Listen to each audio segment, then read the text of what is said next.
Je disais que nous allons parcourir le chapitre sur le rêve de la vie, la clarification de la vision et le chemin de vie.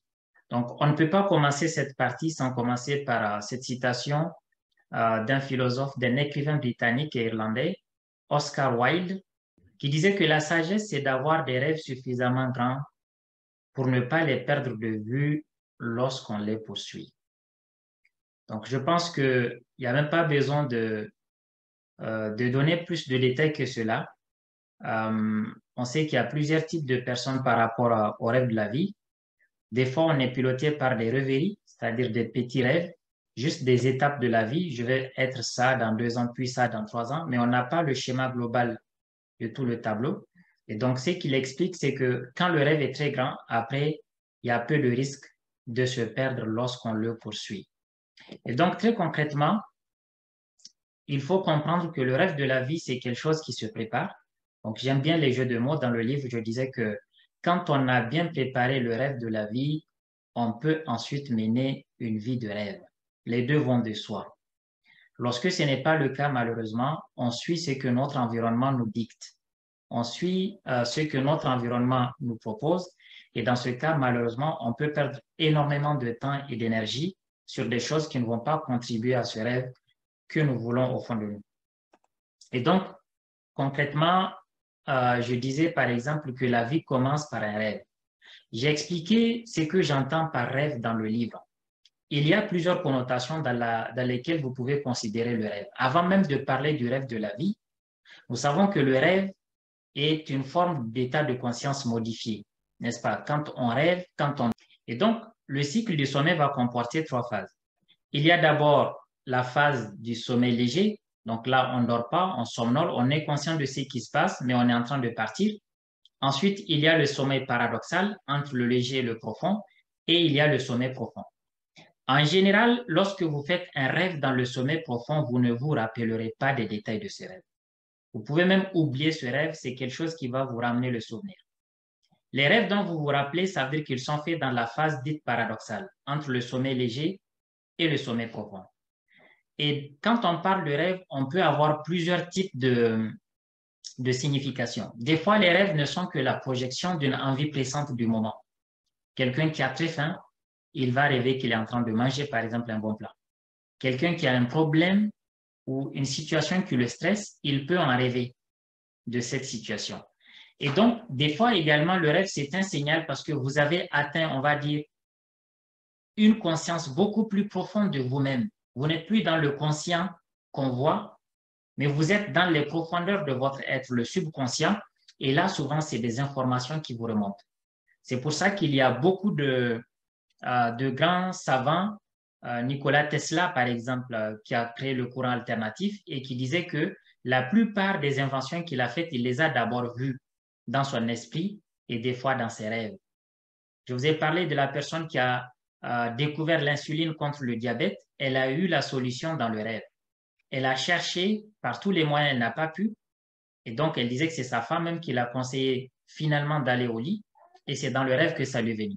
Donc, lorsque vous dormez, lorsque nous dormons, nous avons accès à notre puissance extraordinaire qui est le subconscient, seulement on n'en est pas conscient.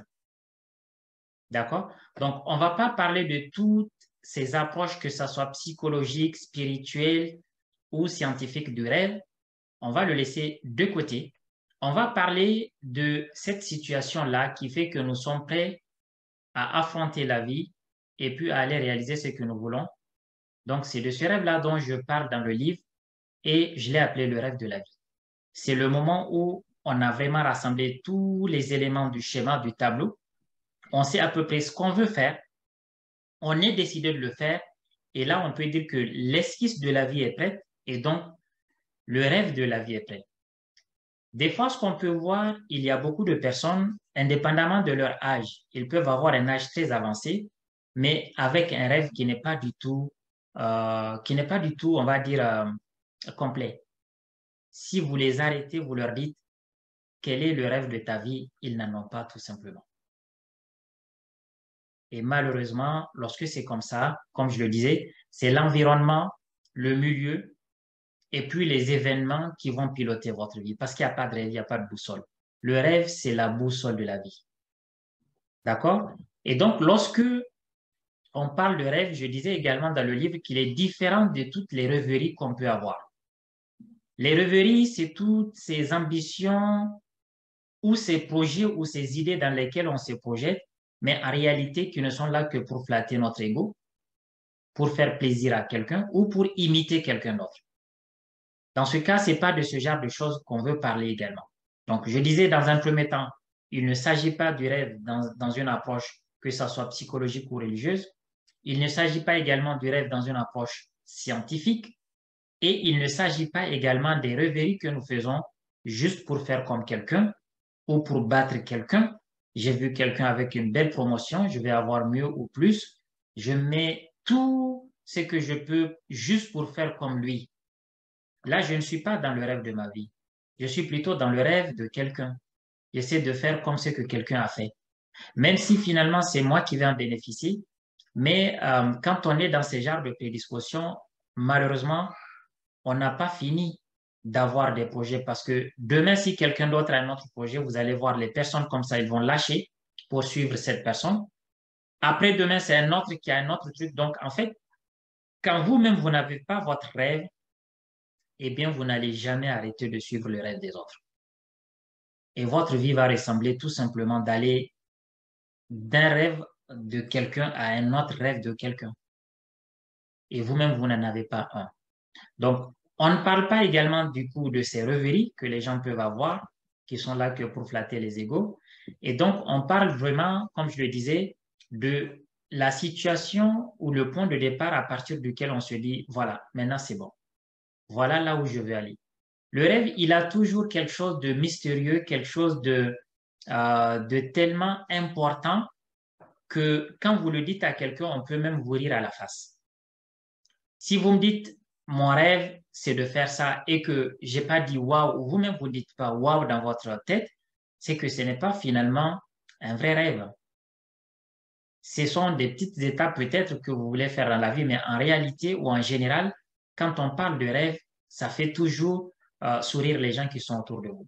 Lorsque Martin Luther King a dit I have a dream et il a expliqué ce rêve-là, le jour où les Noirs et les Blancs vont être dans telle ou telle situation, en ce moment, beaucoup vont penser qu'il n'a pas toute sa tête.